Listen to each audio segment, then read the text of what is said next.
آئیے دیکھیے قرآن کیا کہتا ہے.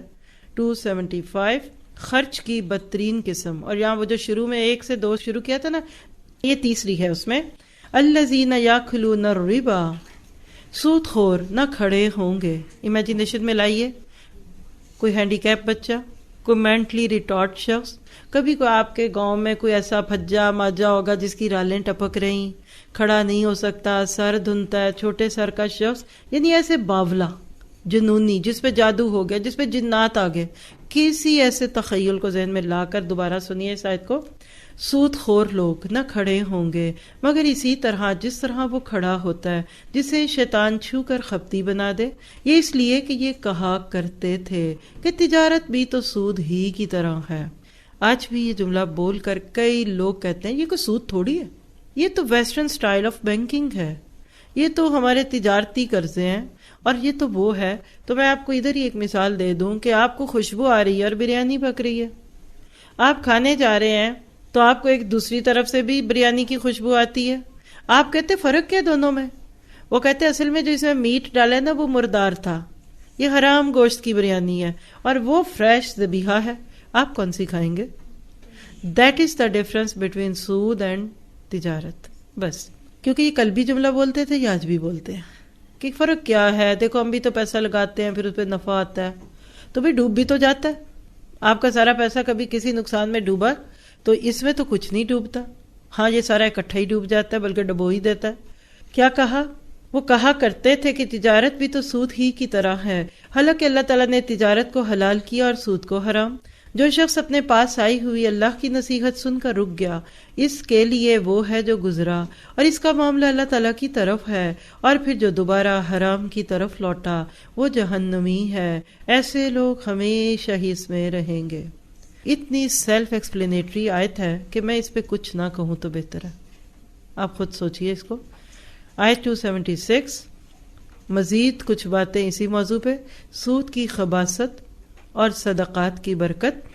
یمحق اللہ الربا ویربی الصدقات. اللہ تعالیٰ سود کو مٹاتا ہے اور صدقے کو بڑھاتا ہے، اور اللہ تعالیٰ کسی ناشکرے اور گناہ گار کو دوست نہیں رکھتا.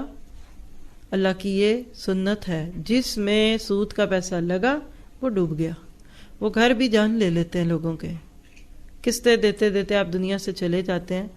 پہلے کے ماں باپ فوت ہوتے تھے تو بچوں کو وراثت ملتی تھی، ورثہ ملتا تھا.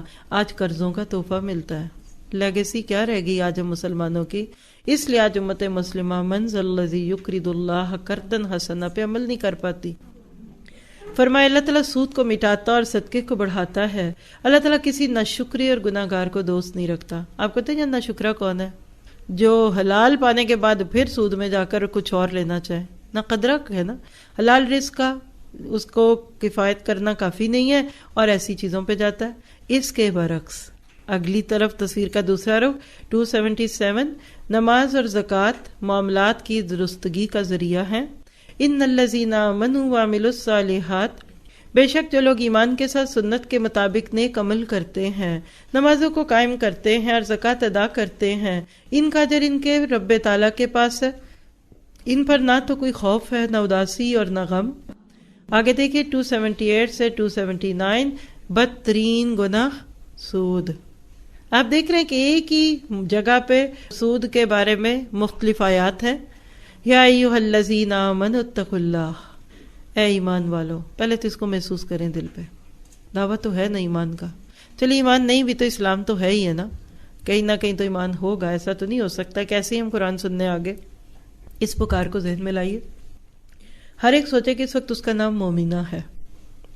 اور پھر سنیے، اے ایمان والو اللہ سے ڈر جاؤ، اور جو سود باقی رہ گیا ہے وہ چھوڑ دو، اگر تم سچ مچ ایمان والے ہو، اور ہم ایمان والیاں ہیں.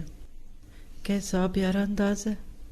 اور اگر ایسا نہیں کرتے تو اللہ تعالیٰ سے اور اس کے رسول سے لڑنے کے لیے تیار ہو جاؤ. یہ لڑائیاں ہیں آج. سود کے ساتھ بے سکونی، سود کے ساتھ اولادوں کی نافرمانی، اولادوں کے غم، اور تیسری چیز لکھ لیجئے نت نئی بیماریاں. یہ 3 لفظ اپنے دل کی تختیوں پہ لکھ لیں. یہ اللہ اور رسول سے لڑائی ہے. اولادوں کا بگاڑ ضرور ہوگا. کوئی اولاد کا غم ضرور پڑتا ہے. یہ میں کوئی فتوے نہیں دے رہی، قرآن آپ کو بتا رہا ہے. ابھی تم صرف یہی باتیں کریں نا، یہ موضوع آگے 3-4 دفعہ پورے قرآن میں آئے گا، آگے کہیں جا کر آپ کو حدیث بھی لکھائیں گے. آج صرف قرآن کی آیتوں کو ابزارب کیجئے. لڑو اللہ اور اس سے، یہ لڑائی نہیں ہے، جھٹکے ہیں. کون جیتے گا اللہ اور رسول سے لڑائی کر کے؟